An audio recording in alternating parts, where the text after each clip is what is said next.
with my good friend Todd Stiddelberg, the Antler King himself. There is no one I know in this entire world, and I know a lot of people in these niches, that are more qualified to discuss what our topic is today.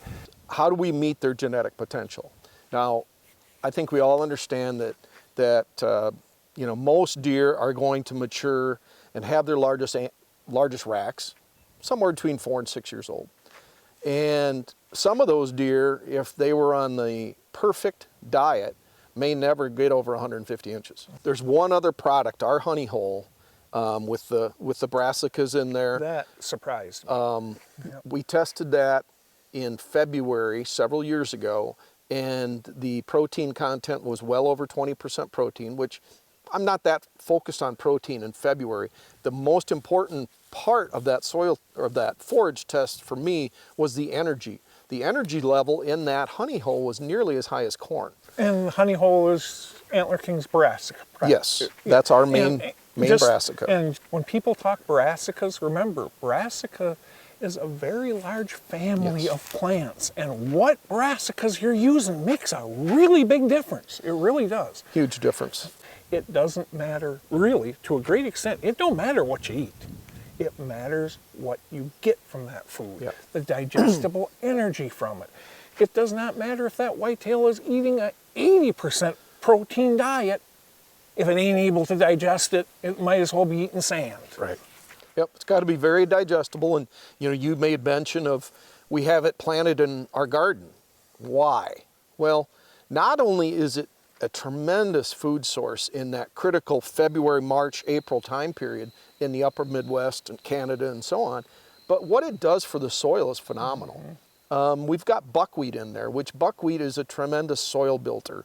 It'll build the organic matter in the soil, which basically is a measure of the overall health of the soil. Well, it serves as a soil sponge. It helps it, one of the many purposes, is it helps it store water for droughts, and it helps it when we got a lot of rain, collect more water than just watching it all run off. We've also got the radishes and the rye that are in there that are both what I call mining the soil. So we have it in the garden because it's scarifying, or it's grabbing nitrogen deep down in the soil.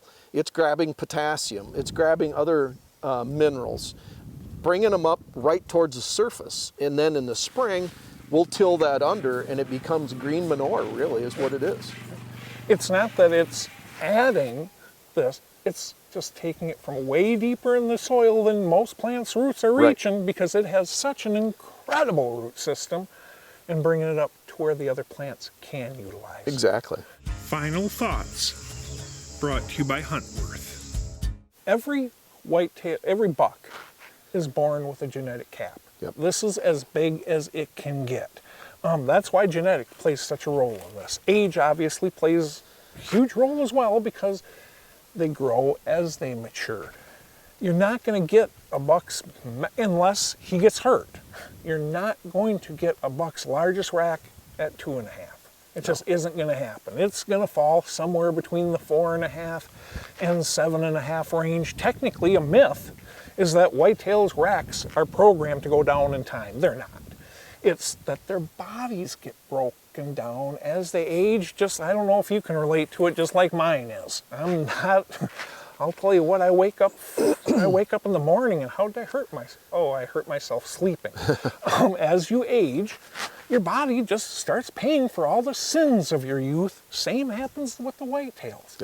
Okay, so you need the genetics. We can't control that. You need the age, some level of control, and then you need the ultimate nutrition, particularly during those weak points. During that, essentially, your food chain is only as strong as its weakest link. Oh, that's right.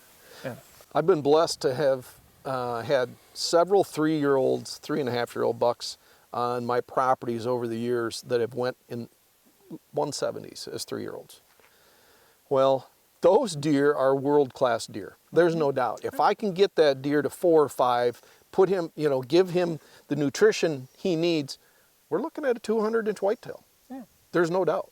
Well, and I'll be the first to say, there is, as long as it is legal,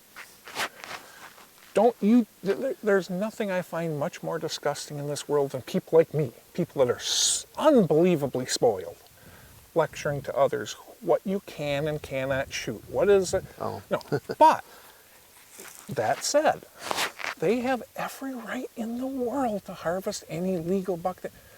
We got every right in the world to try to make our animals as healthy and happy as we humanly possibly can, and we just covered exactly how. Todd, thank you. Yep. That was huge. Thank you.